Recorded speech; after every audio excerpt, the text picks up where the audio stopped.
Hey everyone, Gunjan Arora this side and I welcome you to the Trading as Profession Academy। और चलो start करते हैं आज का एनालिसिस।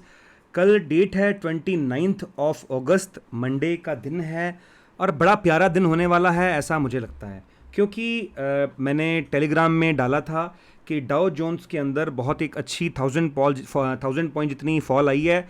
और आप सब लोगों से पूछा था कि अगर आप लोग डिटेल्ड एनालिसिस चाहते हो तो जस्ट इस पर्टिकुलर मैसेज को लव शो करो, तो मैं डेफिनेटली आपको इसके ऊपर डिटेल्ड एनालिसिस बना करके दूंगा। और तो आपने बड़ा प्यारा उसके ऊपर प्यार दिखाया और सब ने मैसेजेस भी किए मेरे को कि सर हमें उसके ऊपर डिटेल वीडियो चाहिए। सो गाइज मैं डिटेल वीडियो बना रहा हूँ इसके ऊपर। सो सबसे पहले अपने बात करते हैं कि किस तरह से ट्रेड किया जा सकता है मंडे को। अब मंडे को ना all in one all together तुरंत प्रभाव से मार्केट खुलते ही शॉर्ट मत करने लग जाना, क्योंकि मार्केट खुलते ही आपको एक बार मार्केट में मुझे ऐसा लगता है कि मार्केट में एक बार अपसाइड की मूवमेंट दिखेगी। वो क्यों लगता है मैं आपको बताता हूँ, उस चीज़ के पीछे का रीज़न बताता हूँ। गाइस सबसे पहले तो अगर मैं आपसे बोलूँ कि मार्केट में जो सेट फ्राइडे का डाटा था, फ्राइडे को जो डाटा बना था, फ्राइडे वाला डाटा बुलिश बना था, हल्का सा बियरिश नहीं बना था।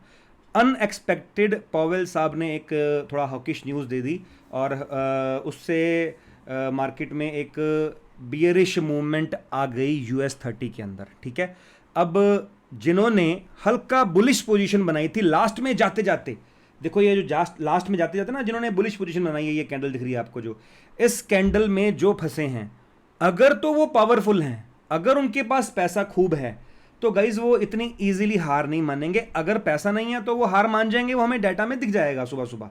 ठीक है, अगर पैसा उनके पास खूब है तो वो क्या करेंगे गाइज, वो लोग एक बार नीचे से खुलते ही ना, जैसे मान लीजिए मेरे को ऐसी उम्मीद है या तो खुलेगा 38,495 के आसपास या 38,375 के आसपास खुलना चाहिए। ठीक है, तो वहां से नीचे नहीं जाना चाहिए, मेरे को ऐसा अनुमान है, मेरे को ऐसा जो चार्ट पर समझ में आ रहा है, और भी बहुत सारी चीज़ें हैं मास वगैरह की देख करके, तो वो ये लग रहा है कि मार्केट यहाँ से एक बार ऐसा ऊपर की तरफ मूव करेगा।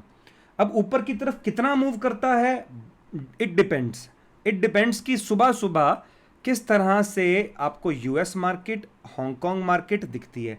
हांगकांग और यूएस मार्केट आपको जो बोले, जैसा बोले हम कल वैसा करेंगे।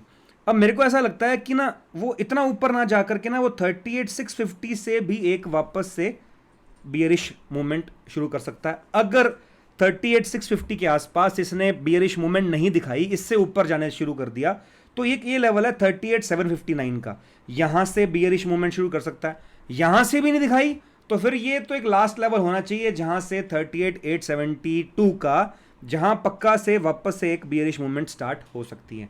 बट ऐसा नहीं है कि हमें सिर्फ बियरिश ही माइंडसेट बायस्ड रख के चलना है। हम लोग कल देखेंगे ग्लोबल सेंटिमेंट्स फिर से बहुत बियरिश है, कोई डाउट ही नहीं है, बट फिर भी बाई चांस अचानक से कल कोई बुलिश हो गया, कोई मालूम नहीं है जी। ठीक है, तो अपने सोच समझ के एंट्री करेंगे, लेकिन मेरा 75% जो रुझान है ना वो बियरिश मूवमेंट्स की तरफ ही रहेगा। ठीक है, बाकी लाइव मार्केट में तो कल मैं आऊँगा ही, और टेलीग्राम पे अगर नहीं हो तो टेलीग्राम एक बार ज्वाइन कर लो, डिस्क्रिप्शन बॉक्स में लिंक भी है, वहाँ पे मैं लाइव मार्केट के दौरान अपडेट भी आजकल अच्छे से करता हूँ। आप लोगों को डेफिनेटली काफ़ी बेनिफिट होगा उससे, और होता ही है। अगर होता है तो कमेंट करके बताएं कि आपको बेनिफिट होता है। ठीक है, तो ये मेरे सब लेवल्स हैं, इन सब लेवल्स को नोट कर लो, और यहां से अगर आपको बेरिश मौका मिलता है ना तो ये सब लेवल्स वापस में फिर सपोर्ट का काम भी कर सकते हैं, थोड़ा ध्यान रखना। बट मैं बेरिश हूं, मेरा जो माइंड सेट है वो कल के लिए बेरिश है एज ऑफ नाउ। बाकी कल चेंज हो जाएगा, तो भाई मैं तो कई बार बोलता हूँ सबसे बड़े गिरगिट हम खुद हैं। एक ट्रेडर अगर सबसे बड़ा गिरगिट नहीं बन सकता ना तो कोई मतलब नहीं है। एज अ ट्रेडर सबसे बड़े गिरगिट हम खुद हैं जी। ठीक है, तो this was analysis for bank Nifty. अब अपने बात करते हैं निफ्टी की। आप लोग अगर मेरे साथ पुराने जुड़े हो तो गाइज आपको मालूम है कि मैं बजाज फाइनेंस को देख करके बहुत ट्रेड करता हूं, तो आप बजाज फाइनेंस को भी इस दौरान ना, जब आप यहाँ बेयरिश ट्रेड लेने लगो, ठीक है, तो उस टाइम पे बजाज फाइनेंस को भी थोड़ा सा ध्यान में रख लेना। अगर बजाज फाइनेंस आपको पहले बोल रहा है कि मैं बेयरिश जा रहा हूँ, तो फिर आप बाई चांस क्या होता है कि कई बार ना इतनी स्पीड से नीचे बेयरिश मूवमेंट आ जाती है, हम एंटर नहीं कर पाते और फिर लगता है कि यार ये गाड़ी छूट गई। आप अगर मान लीजिए यहाँ एंट्री कर रहे हो और अगर बजाज फाइनेंस नीचे जाता जा रहा है और ये ऊपर जा रही है, गाइज मेरी बात पे ध्यान देना, वापस रिवाइंड कर लेना इस पॉइंट को। ये ऊपर जा रही है, बजाज फाइनेंस नीचे जा रहा है, आप यहां एंट्री कर चुके हो, आप यहां एवरेजिंग कर लेना, यहां भी एवरेजिंग कर लेना अगर बजाज फाइनेंस नीचे जा रहा होगा तो, ठीक है। ये एक आपको प्रो टिप मैंने इसके अंदर दे दी है। सो अगली टिप, अगला पॉइंट, टिप सॉरी नहीं, अगला पॉइंट है गाइज कि निफ्टी के अंदर हम कैसे ट्रेड कर सकते हैं। तो निफ्टी के अंदर ट्रेड करने के लिए अपने को क्या करना चाहिए जी, इसके लिए आपको वही सेम कहानी खुलेगी। मेरे को लगता है ये 17,447 या 413 तक जा सकती है नीचे वापस, ऑल इन वन तुरंत बेरिश मत होना, एक मूवमेंट ऊपर दे सकती है। तो मेरे को लगता है कि ये एक लेवल हो सकता है 17,488 या 17,518, जहां से ये वापस नीचे आ सकती है। तो इस दौरान भी आप जब इसमें ट्रेड लेने लगो तो रिलायंस और बजाज फाइनेंस दोनों को देख लेना, और उस टाइम पे global sentiment US30 and Hong Kong सब देखना। उस टाइम पे अगर ग्लोबल सेंटीमेंट बियरिश हो तो ये सब एरियाज हैं आपको बियरिश जाने के लिए, और ये सब एरियाज वापस फिर बनेंगे प्रॉफिट बुकिंग के लिए भी, ठीक है। कल अच्छी खासी नीचे की मूवमेंट भी आ सकती है, कोई बड़ी चीज नहीं है, बट मैं एज ए स्कैल्पर आप सब लोगों को यही सजेस्ट करता हूं कि छोटा छोटा आप प्रॉफिट बुक करते जाओ। मान लीजिए यहां आकर के फिर से एक बुलिश मूवमेंट आ जाती है, तो कम से कम आप यहां निकल गए हो, आपके पास स्टॉप लॉस का पैसा आ गया, आप फिर यहां से अगर फिर से ट्रेड बनाते हो तो आपके पास कम से कम खोने को कुछ नहीं है। यहां बुक करके यहां से फिर से एंट्री शॉर्ट कर लो, कोई प्रॉब्लम नहीं है, और यहां फिर बुक कर लो। अगर यहां थोड़ी देर रुक करके इस तरीके से फिर नीचे जाने लगता है तो फिर से एक एंट्री आप यहां 17,413 तक के लिए बुक कर सकते हो, 17,369 के लिए बुक कर सकते हो। इस तरीके से आप टारगेट बना सकते हो जी।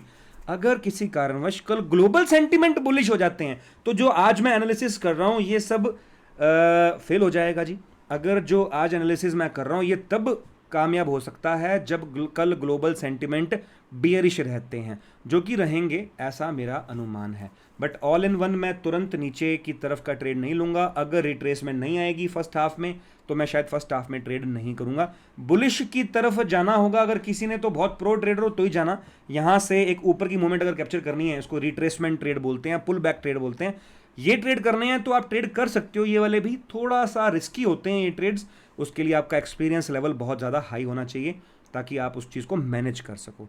सो गाइज टेलीग्राम पे अगर नहीं हो, डिस्क्रिप्शन में लिंक दिया हुआ है, डेफिनेटली जुड़ जाना, और लाइक करना यार इस वीडियो को, और दोस्तों के साथ शेयर करो हमारे यूट्यूब चैनल को। इवन दो उनको स्पेशल बोल करके आप रिक्वेस्ट करो कि हमारे चैनल को ये सब्सक्राइब करें सब, ताकि अपने चैनल की ग्रोथ हो सके। और गाइज मैंने इसके अंदर से एडसेंस भी हटा दिया है, मेरे को ऐड की कमाई या उससे कुछ लालच नहीं है। मकसद ये है कि मैं डेफिनेटली ज़्यादा से ज़्यादा लोगों की हेल्प कर सकूँ। और आप बताओ मेरे को कि किस तरह के वीडियोज़ आप चाहते हो और आप क्या चाहते हो मेरे से। मैं डेफिनेटली उस तरह के टॉपिक्स के ऊपर आपके लिए वीडियो बनाऊंगा। मैं कमेंट की वेट करूंगा और हर कमेंट का रिप्लाई भी करूंगा।